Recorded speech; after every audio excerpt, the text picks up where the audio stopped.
Hello and welcome to Marriage Menders. Today we want to talk about a topic that's a follow-up. Do you remember the submission video?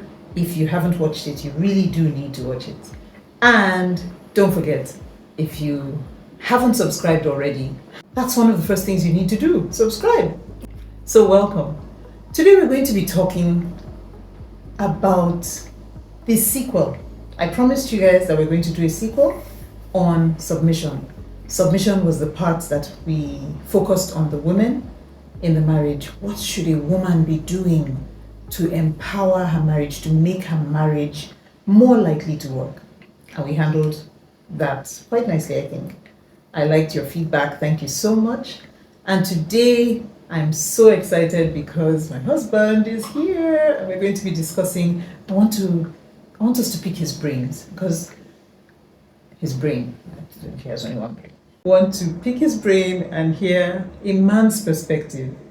What does a man bring to the table? Now, I know that he has brought a lot to our marriage, and I can also chip in and say what I think. It would be lovely to hear from a man. What does a man need to bring to a marriage to make it work? Without much ado, we're going to move straight into the topic. But first, let me introduce him. Welcome. Should I allow him to introduce himself? I'm the husband. He's the husband. That's my husband. Thank you so much for joining me today. Thank you for having me. All right. Today we want to ask this question because for many men, I have this impression that a lot of men think that if they can pay the bills, school fees, house rent, buy food, they're doing well. That's it. Like buying the table. He said, what does a man bring to the table? The table. He buys the table. He buys the table, got it. So beyond the table, because the table represents everything in the marriage, right? So what do you think? Well, let's start from the beginning, right? A woman is contemplating a man to marry, or a man is even thinking about marriage. What are the things that you think would be the most important things to look out for, or the things that he should be focusing on if he wants to become a good husband? Thank you very much. Different people will have different perspectives. Sometimes it's based on their experiences. And it's not always easy to have a uniform expectation for different people. Sometimes it's from a negative experience of watching their parents' marriage or friends' marriages. And sometimes it reinforces some kind of mindset. Some of those thought processes are not necessarily healthy and not necessarily helpful for the future marriage. There are people who have projected some negativity in their own parents' marriage or other marriages they've seen. An innocent person who is coming without any of those baggage. And sometimes the person is fighting invisible fights. Good example. If a lady grows up with an abusive dad, the dad is abusing her mom, and she might just have this mindset that no man will ever do that to her. And if her husband, as much as complains or tries to raise his voice about something, the kind of feedback he gets, he won't know that the energy is coming from someone else. And the ticking time bomb just waiting to explode. Just the kind of feedback, the kind of pushback. It's like, oh, that's how they start. And the husband might not actually have it in him to multiply. And that marriage is now struggling with something else that they have. What should a man expect? Or what should a woman look for? I feel like in some ways it's probably more dicey for a woman. I usually say that a woman who is trying to get married is like somebody who is flagging down a cab. Yeah, I like that analogy. It's important that the person who is flagging down a taxi knows where exactly the driver is going. Because if the driver is not going your way and you enter the taxi, depending on you might be distracted with your phone, but before you realize it, you are heading in an entirely opposite direction from where you planned to go. Right. And the minimum that will happen is even if you get down from that taxi, you are further away from your goal you started off. It's important that you find out whether this person's It's going your way. is going your way. In other words, your visions aligned, your priorities aligned, your principles aligned. It doesn't have to be exactly the same thing, but something that can That you can accommodate. that you can accommodate that gel. If you intend to be a career person, is the person the kind of person who says, I want my wife to sit at home and take care of the kids. There's nothing wrong with either of them. Nothing wrong with being a career woman, nothing wrong with being sit at home. It's just that they are not the same people. Right. So if this person wants this kind of person, then you need to say, is it my career aspiration something I can sacrifice? If I can't, then maybe this person is not the person for me, even if he is tall, dark, and handsome. Right. I think that's where it's important for people to learn. Many times we get carried away by the other things of dating, and sometimes when we add the really difficult emotional mix of premarital sex, that makes it such that we tend to excuse a lot of things. And then unfortunately there is a pregnancy or something, then of course the roads lead this way. There's really nothing you can do anymore, and many times you don't focus on those other things and they begin to show up after the marriage or after the wedding, and that makes it very difficult. For men tend to get carried away with looks, with beauty, and sometimes that means that they also overlook a lot of things that would be important. That would be important. Right. What kind of person stays? What kind of energy does the person bring? What else does the person bring to the table? What are her aspirations? What are her goals? What can you accommodate? Things like that. Many times, I think one of the things that's actually is very deceptive is that many times we're looking for Miss Right or Mr. Right. And sometimes... Is there no such thing? In my opinion, it's important that you understand yourself and the kind of person that you can marry. It's not one person. There are profiles that might fit the kind of person that you are and the kind of person that you want to marry. However, the more important thing is that you are Mr. Right or Miss Right. Because if you're praying for this wonderful person, right. The person is impeccable, with no flaws, just fantastic in every way. You have to wonder if when you see that person, will the person actually desire you? Will the person feel like you're somebody worth marrying? Because if you spend all the time praying for this person and you're not actually molding and building up yourself to be a worthy partner, then there's a problem. There's a gap. Even if the person marries you, there will be problems because you have somebody who is much better than you in terms of not being an emotional match. And it's important that we focus on building ourselves. Do you have an anger problem? Do you want to control it before you consider getting married?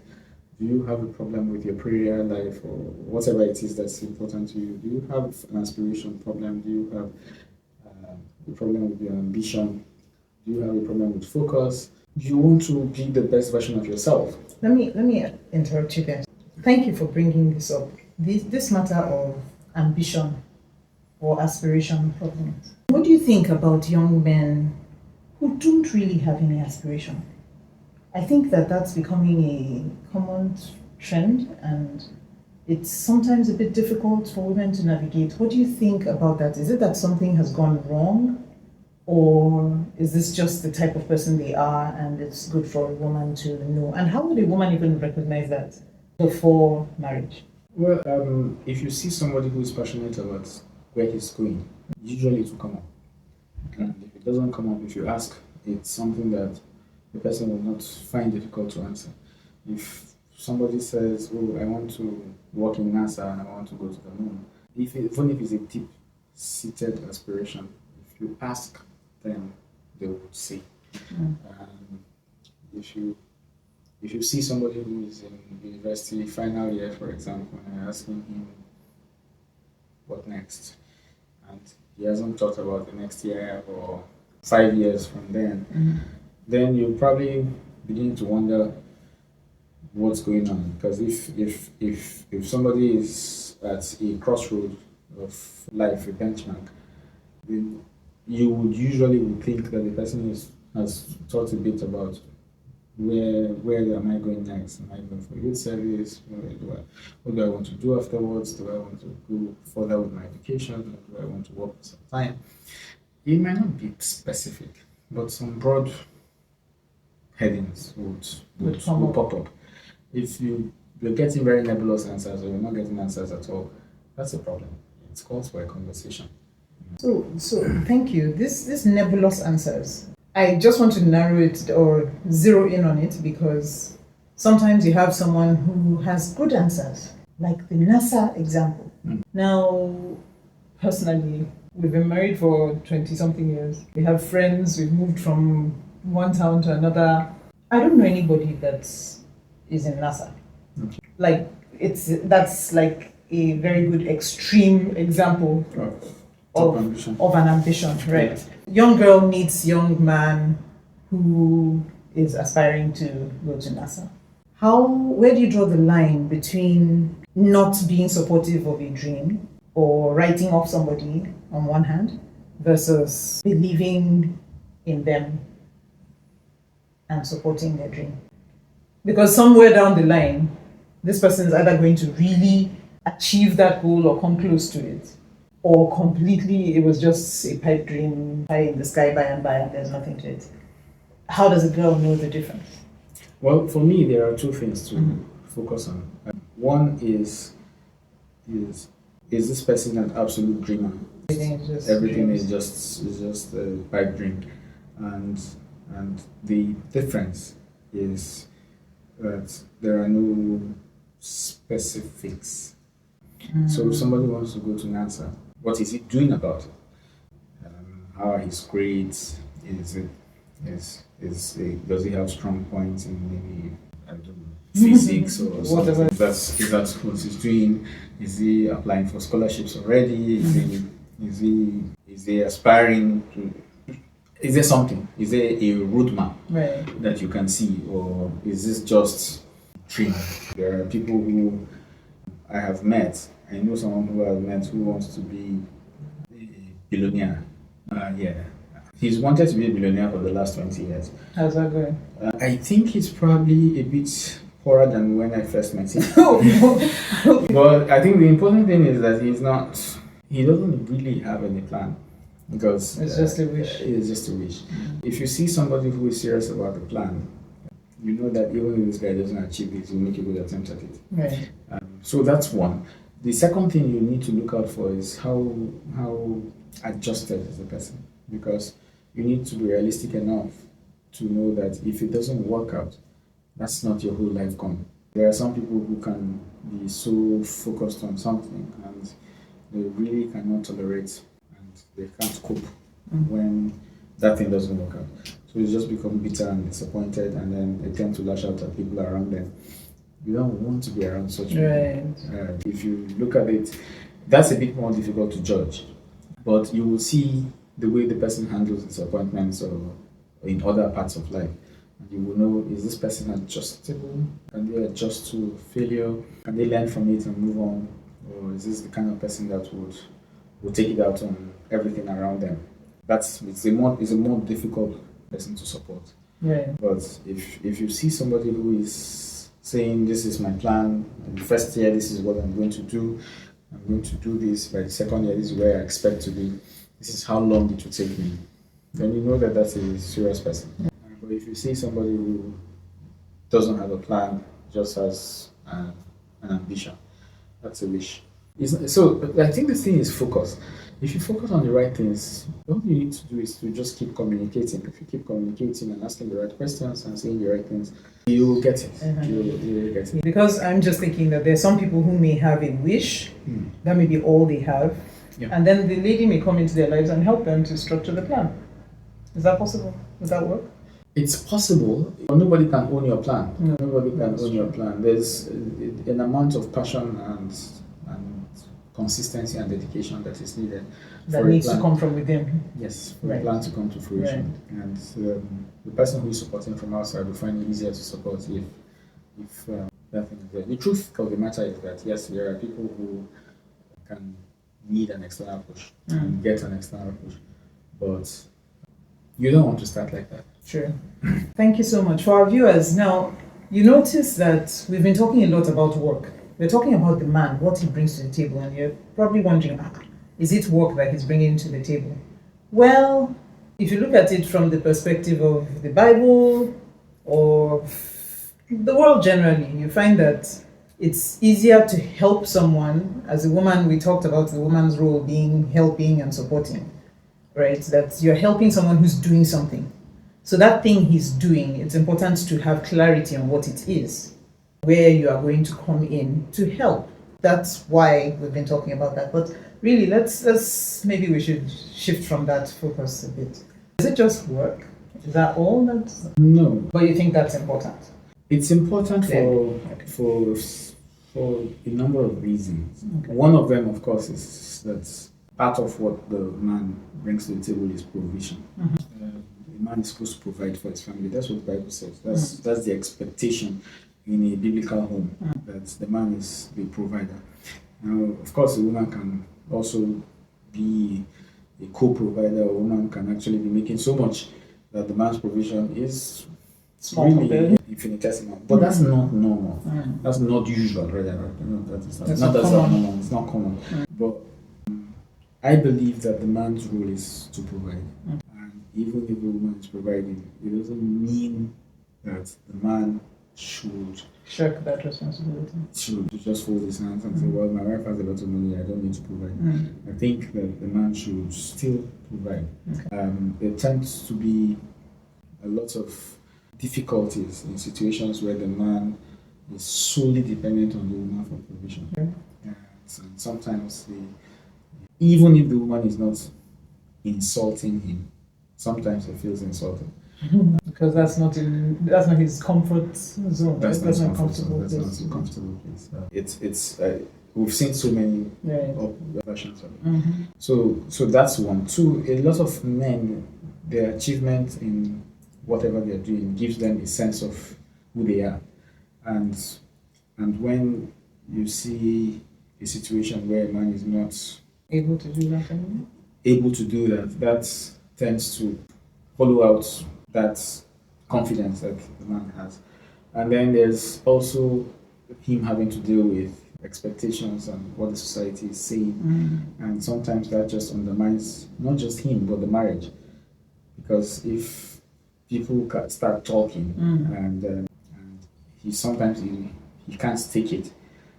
So a woman is having to walk on eggshells, she's having to walk, and the man is not providing, she's having to provide. And then she has to be very careful.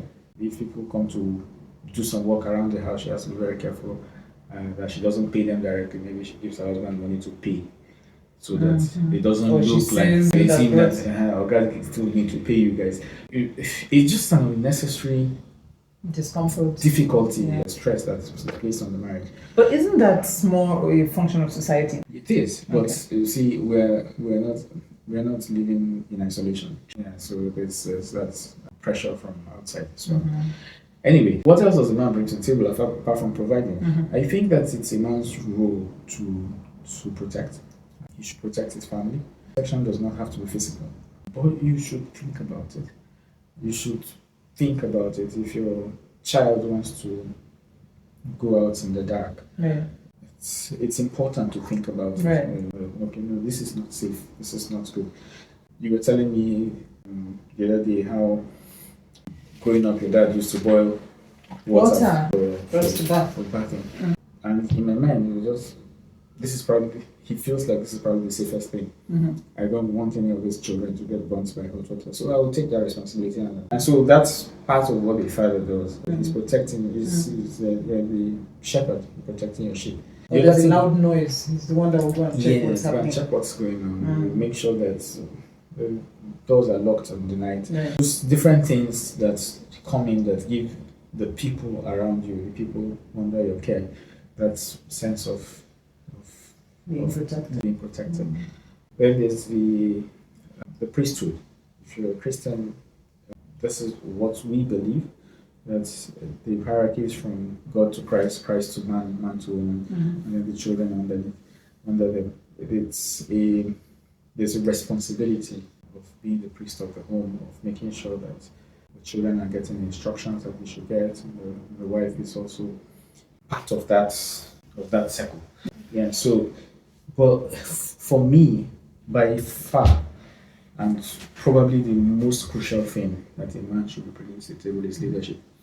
Man, say that thing again. But I think it's good. Thank you. I agree with you completely. But please break it down. Break it down. Leadership, in my opinion, is what is probably the most lacking thing in marriages, and even in other spheres of life. The sense of what a leader is, right, what he is supposed to do, just making sure that you're not leaving anyone behind. So in essence, the leader is supposed to enhance and make better everything that is under his leadership. In essence, and that's not easy. And the leadership failure started for a long time. If you look at the Garden of Eden, yes, it was a failure, leadership failure of Adam that caused a problem. Wait. What, are you serious? It's not Eve that is the problem. If Adam was the leader, right, and even after Eve had done what she had done, and she brought it to Adam, and Adam was like, hang on a minute, we're not supposed to have done this. right, You shouldn't have done this. And this is not what you should have done. That would have, I believe that would have doused the effect in the long run. And it's not really an excuse that you have an influential follower. I usually would give two examples of leadership and leadership failure. Interestingly, one of them is not even an Israelite story. In the Bible, if you look at the story in the book of Esther, it says that Queen Vashti, who was really beautiful, really influential. In fact, she was so influential and so arrogant that when her husband asked her to come, because he wanted to show her off, he was that proud of her that he wanted to show her to all the kings that had come to his table. And she said, I'm not coming. Now, left to the king, if he was going to be sentimental, he would have said, oh, she's a beautiful woman, maybe she was tired, maybe she was, there was just so many things that she was. But if you look at how the story went, he said, if we allow this to pass, then every woman in the kingdom will be disrespectful to their husbands. At that time, that was a big deal in the culture then. And despite the fact that he was very proud of her, don't know whether he loved her or not, but this was a queen. This was a queen that he had value for. Right. He decided to put her away, and they decided to work together. Now, put that side by side with the story of Ahab. Ahab married a princess. Jezebel was a princess. I know we'd like to think of Jezebel as a very bad witch, and I think she was wicked. I believe she was wicked. The Bible makes it very clear that she was. But I don't think that she was less wicked than Ahab. She was more wicked than Ahab. I think that she was probably as wicked or more wicked. Or Ahab was more wicked. Oh, really? Yes, that's what I think. And why do you think that? I'll come to that. Okay. So Ahab wanted Naboth's vineyard. And he called Naboth and said, look, sell me your vineyard. It's near my palace. To just be nice for me to just use it. And Naboth said, this is my inheritance. I'm not going to sell. And my impression of what the Bible said is that Ahab actually went into his room to cry. And Jezebel was pissed. No, sorry, this is not how kings behave. You have a king, for goodness sake. Get this thing. And she was like, what is the problem? Is this why you're crying? Don't worry, I'll sort it out. And she did. She sorted it out the way she knows that kings do. You know, her father was a heathen king, and this was not a problem. Now, The reason why I say Ahab was probably more wicked because Ahab had the chance to eventually, when Jezebel did what she did, to say, hang on a minute, no, I don't want this vineyard that badly that you needed to kill this guy. He took it very happily, which to me suggests that if he had the guts and had the intelligence to do it, he would have done the same thing. And he had the power to say, tell his wife, you should not have done this. I will not accept it. But he didn't. And you see, that lack of leadership was eventually what led to his downfall. If you ask Jezebel her side of the story, she will not say that she was wicked. She will say she was a very good wife. Very good wife, who was helping trying her to help her husband. Because she didn't want the vineyard, she didn't need it. The vineyard wasn't for her. It was the fact that her husband wanted So to survive. At every point in time, if you look at it, you see where leadership failure can be a problem and can put everybody under your leadership in trouble. You need to understand the responsibilities of leadership and you need to take it in one piece. And at every point where there's a failure, at every point when you could have protected and you didn't, at every point when you should have shown example and you don't, it goes down the road. Because remember the lady the hypothetical lady I was talking about who has seen her father abusing her mother, and there's that chaos in that family. Well, then the next generation, she gets married, and she's taking it out on maybe her innocent husband because she doesn't want anyone to ever treat her like this. Of course, when the man who is abusing his position of leadership, he doesn't realize that there's still much more that's coming down the road from what he has done or not done. I think that for me, that's the most important thing, that we are aware at every point that this is more than, we're no longer dating. This is serious stuff. Especially if you have children, this is serious stuff. It's responsibility that goes beyond just providing. It's a responsibility of knowing that I'm supposed to bring the best out of these people. It's a big responsibility. Sometimes it looks like it's an unfair responsibility, but if you think about it, if you are mindful of it, I believe that there is help for it, and it's not something that you cannot succeed at. It's something that you can very well succeed at, but you need to be mindful of it. Wow. So thank you so much. So that is, in fact, now that I think about it, it's almost like if you take out the leadership role, everything else is just everything else fails. Everything just falls apart. And if you put the leadership right, everything else falls into place.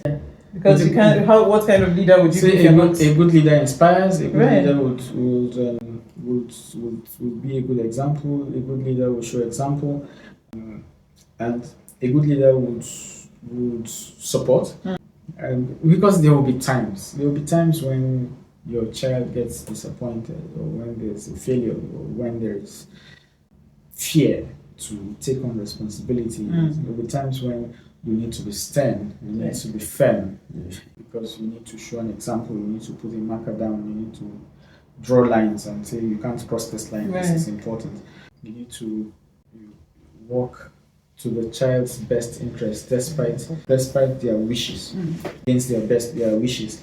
And all of that we're going into uncharted territory. When we get married, we get the certificate without any experience. And it's something that for some times there'll be some stumbling and just picking up the pieces. But if your heart is in the right place, eventually, most of the time, the story is a good one. If your heart is in the right place. That's the heart of a man or the heart of a woman? Or both. But is it possible? The man is more important. Wow. Because some of our viewers may not take that well. Please explain that. Because of that position of leadership, the man is more important. When a man fails in his responsibility, it's very difficult for the woman to pick it up. Of course, if a woman fails in her responsibility, the man also struggles. But you see, they say everything rises and falls on leadership. Leader is not there. There is also delegated authority. There is a strong and capable woman can step in when the man is falling, failing, or when he's not even available. Some men who are just unavailable. And you see women just stepping into roles and providing that. And because of how big that task is, that's the reason why the man actually needs a helper. It's a partnership that works. But if that leadership is not there, it's a problem. It's usually much more difficult. It's not impossible to have a good outcome, but it's usually much more difficult. Wow, thank you so much. Now, just because we have a mixed audience, some people are not of the same faith, for example, is it possible for the woman to be the leader? And if that happens, there are situations in which women have found that they have to step in and be leaders. In fact, there are some homes that you would know that the woman is the leader. And if a woman doesn't step in, nothing will happen. Yes, and in fact, Things will fall apart. People would suffer. A lot of times. Is that a failure of leadership? It's a lot of times, if you interview those women who have to play that role, you realize they're not exactly excited about it. It's something that they rather not have to do. And to that extent, it's a failure of leadership.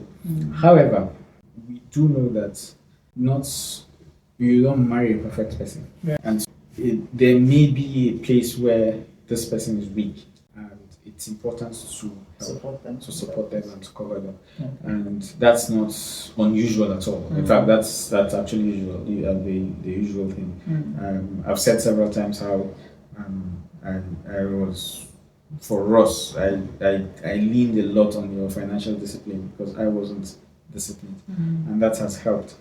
And many times it's also part of being a good leader to realize where you need help, and to be able to be humble and accept. To humble and accept the help that comes. Right. Yeah. So there's that. There's that part that needs to be harmonized.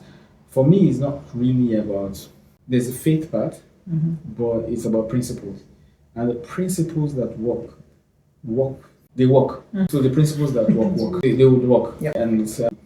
And for that leadership role, it's a principle. And I believe that it's much easier if the man is the leader.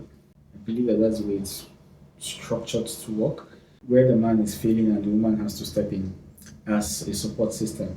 It's very good. Where the woman is stronger and they work together, that's actually the best and ideal situation. Where the woman is seeing that there is help needed, she offers it and it's rejected or not accepted. That's not ideal. That's difficult. And there are some situations where women don't even ask. They just step in because something needs to be done and they will do it.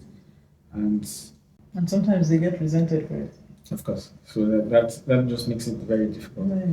Wow. So maybe I think my last question on this, because I think we have hit the mother node. This is the big deal. It's leadership.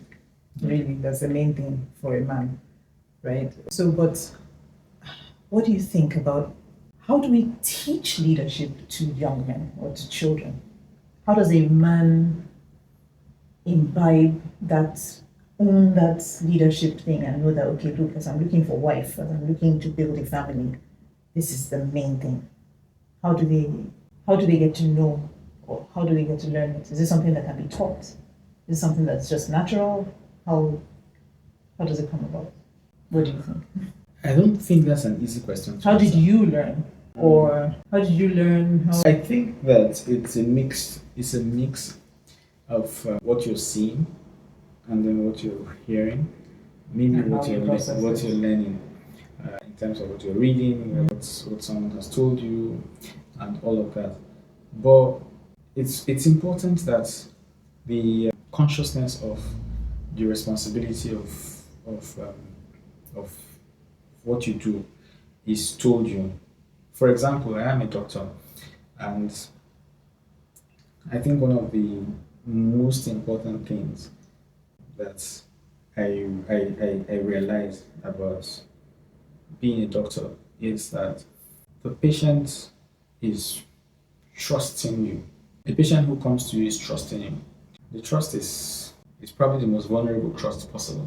Sometimes the trust is misplaced. No, not misplaced. Okay. It's not as if it is voluntary. Oh, they have no choice. They bring them to a hospital because they've had an accident. Their Their lives are on the line. The doctor who is available is the one who they have placed their lives in his hand. And the expectation is that you're going to do your best for that patient, whatever that best is. Even if it includes making sure that you're as prepared as possible by reading and knowing as much of a topic as you can.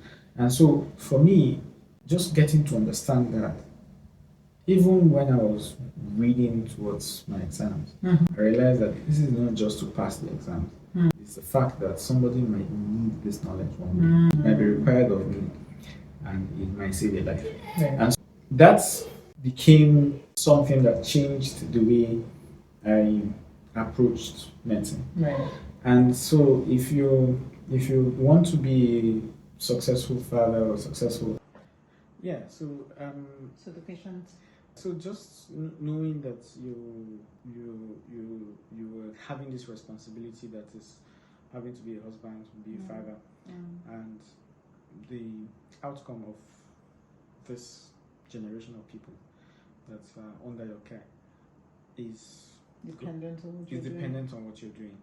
It's now brings a different perspective to it. So that's why I'm saying if your heart is in the right place, you're just having the mind there. It's important that you provide, but provision cannot be everything. And so your children will see from the example that you're setting with their mother, and they would hopefully learn from what you're saying to them, because you're saying things to them and they can understand it. I grew up with a father who would have maybe 3 or 4 pairs of trousers, and when he's buying trousers, he will buy what I thought were very ugly trousers. And I used to like, why are you buying these ugly trousers? But he looked at how long they would last, because he doesn't want to waste money on trousers when there's school fees to be paid. And it didn't hit me at that moment. I was just thinking this guy doesn't have a sense of fashion. But it hit me later.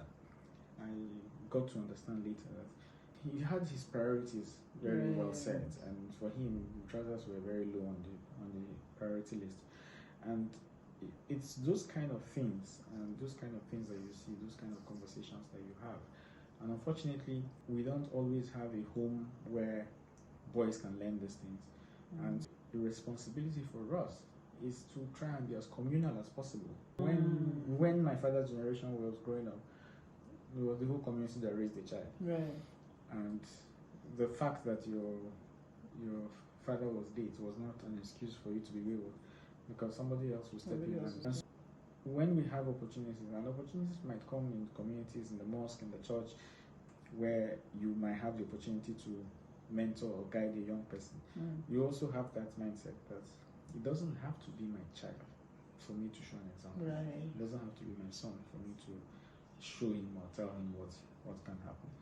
Right nowadays, there are books, there are things that people can also use to learn and hopefully get their hearts in the right place. I think it is very, very possible to have children who grow up very well balanced in what is expected for them to actually make good leaders and good husbands and good wives. It's just that it needs to be deliberately inculcated, deliberately learned, and deliberately worked on. And deliberately modeled. Modeled as well. Thank you so much. I think it's been a very interesting conversation, trying to say, well, I think that this is what I will need from a man. And like he mentioned, he talked about tall, dark, and handsome. And for some of us, that's what we're looking for. Want to get married, you're looking for a man who would just tick your box and say, he's not my spec. No one is my spec. What are you talking about? You're talking about the packaging. You're talking about the outward appearance, how they look, how the voice sounds. That baritone is correct. Nowadays, I hear that it's very important to have beards. Really? Yeah, bearded gang. It's apparently a very key criteria. I'm glad that I got married before this generation. I'm glad I got married before, so I won't be. I'll be touching some rough. No, it's not even that. The beard just irritates me. I would never have grown it, and I would never have been a good catch. Well, thank you so much. I hope you all got a lot of value. I hope you're taking notes, or at least taking note of the points that were made in this video. And if you have not subscribed to this channel, please go ahead and subscribe. But not just that, I'm sure you like this video, so go ahead, click the like button, share it with your friends and family, hit that notification bell so you always get informed when something new comes up on our channel. And don't forget, I've already asked you to subscribe. Yeah, subscribe again if you haven't subscribed before. Thank you so much, and see you again.